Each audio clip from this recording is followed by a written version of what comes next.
Dicen que Dios es perfecto, eterno e inmutable. Que su palabra no cambia, que su verdad es absoluta y que su plan está trazado desde antes del tiempo. Hermoso discurso.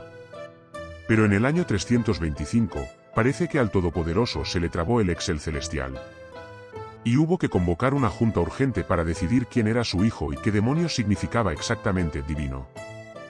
Bienvenidos al Club del Escéptico, donde los milagros se revisan con lupa y las verdades eternas se someten al sarcasmo. Y hoy hablaremos del día en que Dios necesitó un voto humano para saber quién era. El escenario, el Imperio Romano. Un coloso en crisis, con provincias peleadas, fronteras desmoronadas y una nueva religión que se expandía como pólvora entre esclavos, soldados y políticos oportunistas.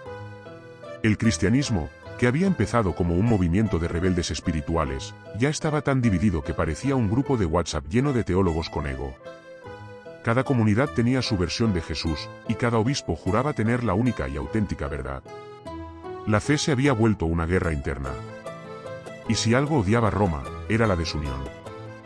Ahí entra Constantino, el emperador con alma de estratega. Un tipo más preocupado por el orden que por los evangelios. Su conversión al cristianismo, más que un acto de fe, fue una jugada política. Si unificaba la religión, unificaba el imperio. Y como todo buen líder con exceso de poder, pensó: si mis soldados obedecen mis decretos, mis obispos también deberían hacerlo. Así que en el año 325, Constantino convoca el primer gran concilio cristiano en la ciudad de Nicea, lo que hoy sería Turquía. Imagina la escena: más de 300 obispos, cada uno convencido de tener la razón divina, reunidos bajo la mirada de un emperador pagano que no tenía idea de teología, pero sí de política. Y ahí empieza la comedia celestial. El gran problema era definir quién era Jesús. Sí, 3 siglos después de su muerte todavía no lo tenían claro. Un grupo, liderado por Arrio, un sacerdote de Alejandría, decía que Jesús no era Dios, sino su creación más perfecta. Su argumento era simple: si el Padre creó al Hijo, entonces el Hijo tuvo un comienzo. Y si tuvo un comienzo, no puede ser eterno. Lógica básica. Pero claro, la lógica nunca fue el punto fuerte de las religiones. Del otro lado estaban los obispos que afirmaban lo contrario, que Jesús sí era Dios, tan eterno y divino como el Padre. Porque si no lo era, toda la historia de la salvación se derrumbaba. ¿Cómo puede salvar la humanidad a alguien que no sea igual a Dios? Era una pelea absurda, pero con consecuencias monumentales. No estaban discutiendo un detalle teológico, estaban reescribiendo la identidad del propio Dios.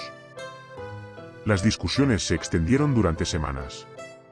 Había discursos, insultos y alianzas en los pasillos. Algunos relatos cuentan que incluso hubo golpes, sí, bofetadas santas, entre obispos furiosos. Hombres de Dios, llenos de ira divina, lanzándose por una frase en griego, homousios. La palabra que lo cambió todo. Significa de la misma sustancia. Y con esa palabrita, definieron que Jesús no era una creación, sino de la misma sustancia que Dios, es decir, Dios mismo. El problema es que no todos estaban convencidos. Pero el emperador Constantino, que ya estaba cansado de tanto debate metafísico, decidió aplicar la sabiduría romana. Señores, se vota. Y el que no esté de acuerdo, exiliado. Y así, entre pergaminos y amenazas, nació el Credo de Nicea. Una declaración oficial donde Jesús quedó establecido como Dios verdadero de Dios verdadero, engendrado, no creado, de la misma sustancia que el Padre. Ahí lo tienen, Dios redefinido por decreto imperial. Una verdad eterna, aprobada por mayoría. Y lo más gracioso, Constantino, el emperador que arbitró la divinidad de Cristo, ni siquiera estaba bautizado. Era como si un ateo presidiera un concilio para definir cuántos ángeles caben en una aguja. Por supuesto, los perdedores, los arrianos, fueron declarados herejes. Arrio fue exiliado, sus textos quemados, y sus seguidores perseguidos. Porque nada dice amor cristiano como mandar al destierro a quien piensa diferente. La nueva iglesia necesitaba unidad, y la consiguió a base de fuego y censura. Después de Nicea, el cristianismo cambió para siempre. Dejó de ser un movimiento espiritual para convertirse en una institución política, centralizada, jerárquica y con manual de creencias obligatorio. Ya no importaba tanto la fe, sino la obediencia. y lo que antes era un mensaje de esperanza se transformó en un sistema de control con sello imperial. Por cierto, la historia tiene un toque de ironía final digno de película. Constantino, el gran defensor del credo niceno, fue bautizado, en su lecho de muerte, por un obispo arianista. Sí, por la misma doctrina que él había mandado a destruir. Parece que ni el emperador estaba del todo convencido de la teología que impuso. Y mientras tanto, la versión oficial del cristianismo se fue consolidando, mientras todo lo que no encajaba en esa narrativa era borrado, tachado o reescrito. Evangelios enteros desaparecieron, ideas fueron prohibidas, y la fe se uniformó a la fuerza. Nicea marcó el punto en el que la religión dejó de buscar a Dios y empezó a administrarlo. El punto donde la fe se convirtió en poder, y el poder se vistió con sotana. Así que cuando alguien diga que la verdad de Dios es eterna, recuerda que esa verdad nació en una sala de reuniones hace 1700 años, entre políticos, obispos y decretos. Que fue discutida, editada y firmada por manos humanas. Y que al final, el Dios omnipotente tuvo que esperar a que un grupo de mortales levantara la mano para confirmar su identidad.